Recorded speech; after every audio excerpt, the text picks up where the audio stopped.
Shalom.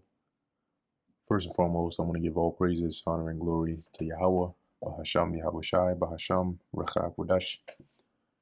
Double honors to the elders and the apostles of Great Millstone, and peace and blessings to the elect. And today we're going to go into the book of Jeremiah, the 24th chapter. And in here, the Lord shows Jeremiah this similitude of baskets of figs and their significance in representing the Israel, right? And the let me just say the two ways the Lord would deal with the remnant of Israel or Judah that were either left in the land or taken captive to Babylon. So this is Jeremiah chapter 24, verse 1. The Lord Yahweh shewed me, and behold, 2 baskets of figs were set before the temple of the Lord Yahweh.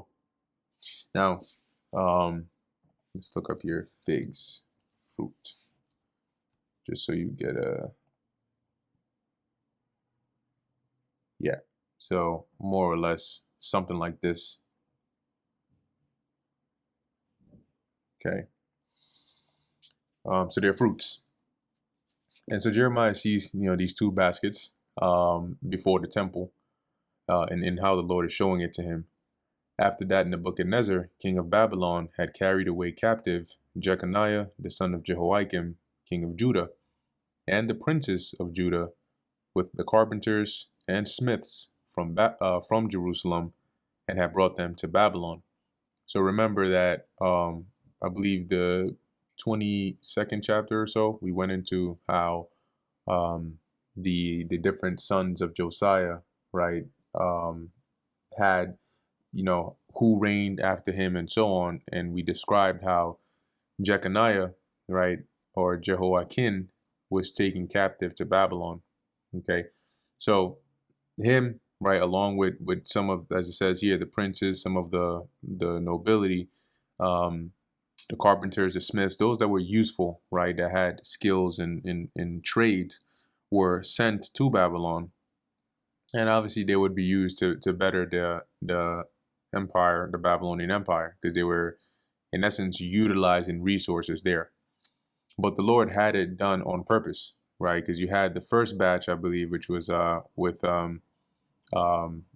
Daniel, right, the 3 holy children and the rest that were taken. And then you had the second time around with Jehoiakim or Jeconiah and others that were also taken. And I believe Ezekiel was of this batch, if I'm remembering correctly. But the Lord had that done on purpose, as this similitude he gives is going to expound upon. So verse 2, 1 basket had very good figs, even like the figs that are first ripe. So figs that were good, edible, nice and good to eat. And the other basket had very naughty figs. Naughty meaning it was basically like rotten or bad, which could not be eaten. They were so bad, right? So they were so bad you couldn't eat them. Then said the Lord Yahweh unto me, what seest thou, Jeremiah? Lord loves asking that. He shows you something and then he asks, what do you see? Typically because he is going to either via an angel or whatnot, but expound upon what that actually means or represents. And I said, figs, and good figs, very good, and the evil, very evil, that cannot be eaten, they are so evil. So he said, I see, basically, you have some figs that are very good, they look really, really good, and then some that are just so bad you can't eat it. Again, the word of the Lord Yahweh came on to me, saying, thus saith the Lord Yahweh, the God of Israel, like these good figs, so will I acknowledge them that are carried away captive of Judah, whom I have sent out of this place into the land of the Chaldeans for their good. See? So the Lord said, yeah, they were taken captive, right? Now, it wasn't every single one, because you still had wicked Israelites amongst the ones that were taken captive.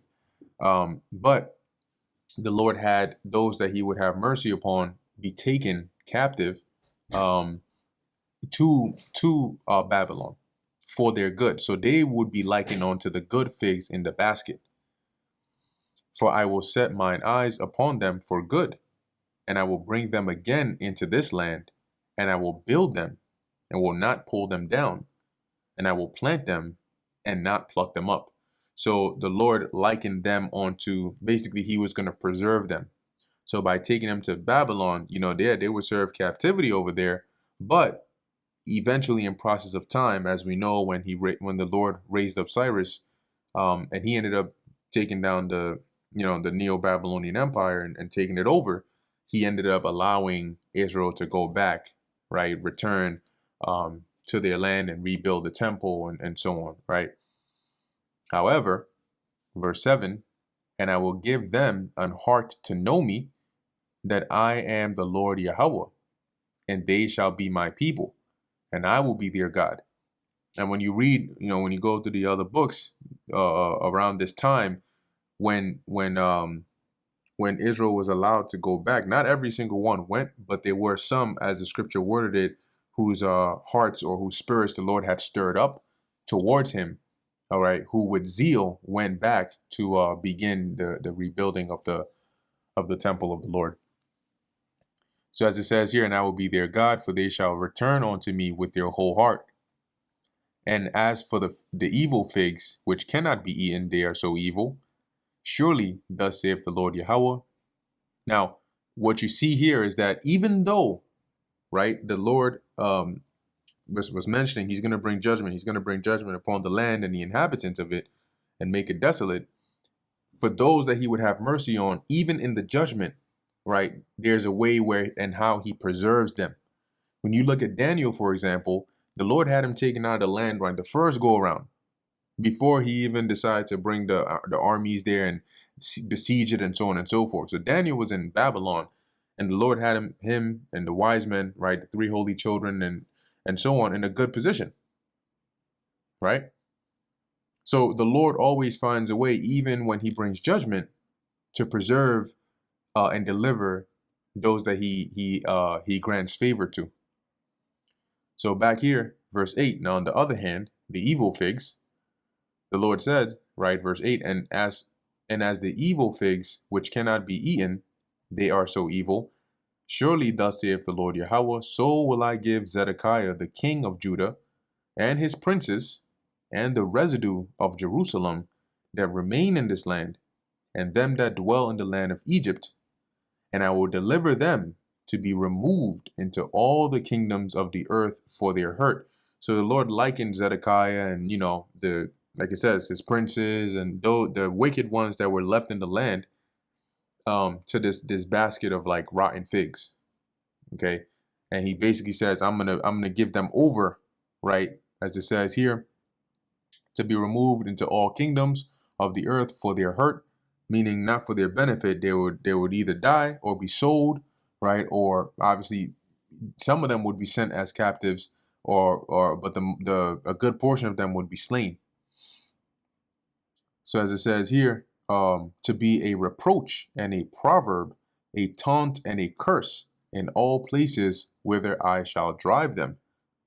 And I will send the sword and famine. So when the enemy came to lay siege, this time to destroy the Jerusalem, they were likened unto the sword that was without, and the famine was what the Lord hit them with those that were within, that were trying to hold up in the siege. And the pestilence among them, which the Lord sent as well, till they be consumed from off the land that I gave unto them and to their fathers. So this is the similitude the Lord gave as to the division he made between the two. Now, as I mentioned, this is like almost in majority speaking. So it doesn't mean that every single Israelite that was taken away captive was a good fig, and every single Israelite that was left in the land was a rotten fig, because you still had, when you read the book of Ezekiel, the Lord had him prophesying, right, to Israelites, and some of the ones he was prophesying to, they were wicked. When you read the story of Susanna with the two wicked elders who wanted to commit adultery with her, and then the Lord raised up Daniel to be a righteous judge and basically have them found for their evil ways, guess where they were? Captives in Babylon. So technically they would have also been like a part of the those that were removed from the land and sent over there to Babylon. But it doesn't mean that they were righteous. So not every single one of them. That's why I mentioned majority. And likewise, when you look at those that were still left in the land, Jeremiah was left in the land, right? Habakkuk was left in the land. Where do you think he was when the angel came to him and sent him over to Daniel in Babylon to feed him? Okay, so that's just something to keep in mind there with how the Lord, sometimes what he means, right, by the wording. Anyway, that brings us to the end of Jeremiah, the 24th chapter. Lord willing, that was edifying to the elect. In closing, I want to give all praises, honor, and glory to Yahweh, Bahasham, Yahushai, Bahasham, Racha Kodesh. And until next time, Shalom.